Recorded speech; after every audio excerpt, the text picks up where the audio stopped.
E hia mano tāngata I whakaopiti atu ki o rākau I kirikiri roa, ara I te tonga o kirikiri roa. Tataana ki kihi I te rānei. Ki te tohu I te tahirau ono te kautau I te pakanga o rākau.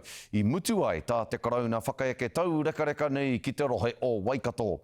Nā, I te tau 1840 neke atu I te kotahi mano hoaia Pākehā, I uru tomo atu ai ki te pātū watawata o rākau, neke atu I te tahirau ono te kau, uri Māori no ngā hapu maha I mate.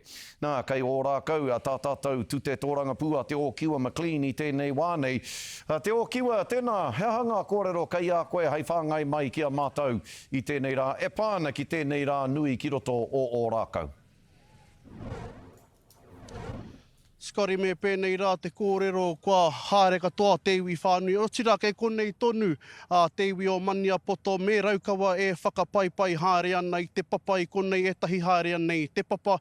Engari me pēnei rā te kōrero I maru pai te papa o rākau paiwa I te mahi a te tangata I tae mai ki te whakanui, ki te whakamahara me ki I tēnei o ngā pakanga nui whakaharahara I tū ko tahirau ono te kau tau kimuri I tae mai ko ngā toa tū taua o te akaka rauwhero, a rā ngā whare mau rākau huri noa I te motu mai te tai toke rau. Ki konei ki Waikato huatu ki te kura o tūranga, tai atu rā hoki ki te tāwharau toa o mā tātua I tae māta toru mai, ki te whakamōhio iho, ki te whakahiwāke I tēnei kaupapa nui, whakaharahara. He oi anō no ngā haora o te ata hāpara nei whakatūria he karakia moata, hei wāhi tēnei o ngā kaupapa o tirā, hei wāhi tēnei rā whakamahara ki ngā tipuna Kwariro. Anei te pūrongo, a Mārena Mani. I tū maia te tini me te mano I roto I te makariri. Hei maharatanga atu ki te pakanga I tū ki o rākau.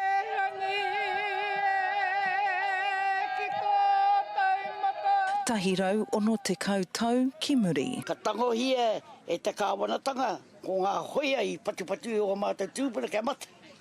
O mātou tamariki kia mate. Ka mate ngā wāhina. He hoki ngā mahara tēnei o tirā mo enei wāhine. Nā, ka kite tātou, hea, ngā kōrero I ranga haungia. Ka rere te maru o rātou I konei, ka rere ki te repo, ka huna I a rātou I mate rātou. I puingi a rātou kia mate.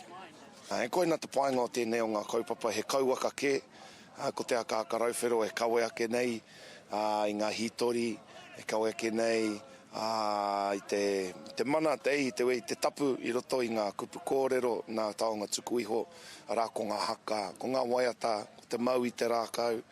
Hui katoa e ko tahirau ono te kau ngā tupuna I mate. Ka te tiro tātou ki te whakanui o tēnei rā, e hoki maharana kia rātou I mate. I mate I rungi I te papa nei, I mate pono te kaupapa, engari ko te whakamātanga, ko te whakamātanga I runga I ngā hoia, I runga I te kāwanatanga. Ko te tirohanga ki mua mo enei whakamauma-haratanga, kia tau mai ngā iwi katoa, ahakoa Pākehā, ahakoa Iniana, ahakoa Haina. He iti noi ho te rōpu I tū ki te pupuru I te mauri, te mana o te whenua nei, e whia tahi mano o ngā hoia, tahi mano whiturau I eke mai ki runga ki te patu o tātou tūpuna. Mo tēnei wā e hoki mahara ana enei tāngata ki tētahi wā tino paurirawa I roto I ngā hitori o Aotearoa. I riro whenua atu kua me hoki whenua mai. No te rā nei kua tīmata te tukanga o tira te huarahi e hoki whenua mai ai tēnei o ngā papa o rākau ki ngā iwi o ngā Mania Poto, ngā tiraukawa me Waikato tainui. Ko I rā hoki te whakahau te wero hoki ki te minita whanaketanga Māori kia tama pōtaka I whakakanohi mai I te karauna I te rānei me te whakapātaritari nui o ngā iwi o konei ki tērā o ngā minita o tira ki ngā āpiha o te kāwanatanga I e ai ki a Tameroa i haere rangahau kore mai, i haere mai me te kuare o ngā kōrero me ngā whakaro i whakatakotoria i horahia ki runga marae ātea i te rānei, heoi anō rā kia tahuria ke tātou ki tēnei pūrongo. Tatangi ana te papa. Tātaka ana te whenua. I te whakaeketanga o te karauna ki runga ki te pā o rākau. I roto i ngā mihi te ata nei, longo ana i te tangi, longo ana i te riri, longo ana i aua kare a roto katoa. Engari e tau ana te wairua. Maru ana te pā i te mahi a te tangata i tai atu ki te whakamahara i te pakanga i tū ki konei ko tahirau ono te kautau ki muri.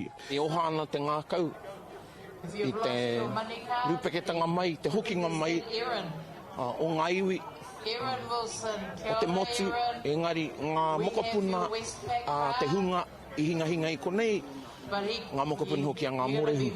He riri Pākehā e ki te ai te hia mano hoia e pakanga nei ki te torurau Māori, e hia nei i kōhurutia, e hia nei i whara. And of the 300 people inside the pā, over half of them were killed, not during the 3-day siege, but most literally running for their lives towards the Puniu River. So it was a brutal, bloody and awful conflict where many people lost their lives. He pakanga i tae haumi mai ai te rautakitahi a tūhoi i runga i te karanga arewi mania poto. Haunga ngā wehewehenga i wainga i te iwi tonu. I haere mai ai a tūhoe, i haere takitahi mai. Kui rai ki ai ko te rau takitahi. Kāri haere iwi mai, kāri haere hapu mai, i haere a whānau mai. Ko tahi rau ono te kautau mai anō ki mohoa nei i ki ai te kōrero iriro whenua atu me hoki whenua mai. Nō te rānei mana ai te tīmatanga o te hokinga o te whenua, kia mania poto raukawa me Waikato tonu. Tatāne ki te rua mano, ki runga ki te toru rau noe hone. Ka hia mano Māori ki konei tēnei rā, ka hia noa te kāwanatanga e whakake nei ki runga ki a tātou kōhuri te ao. Ko te whakakotahi mai i ngā iwi o te rohe pōtai o konei, ki te wānanga hea hatea ngā whakamuatanga mō te pā kātahi, o tirā te ā pōpō o tēnei kaupapa. I tēnei wānei kua tukuna te pire whakahoki te whenua nei o rākau paewai ki ngā iwi o te rohe pōtai, ki te aroaro o te whare pāremata tonu ka mutu hei tā tama pōtaka minita whakawhanaketanga Māori, ka pānui tia tērā, tana pānuitanga tuatahi, hei ngā marama e haere ake nei.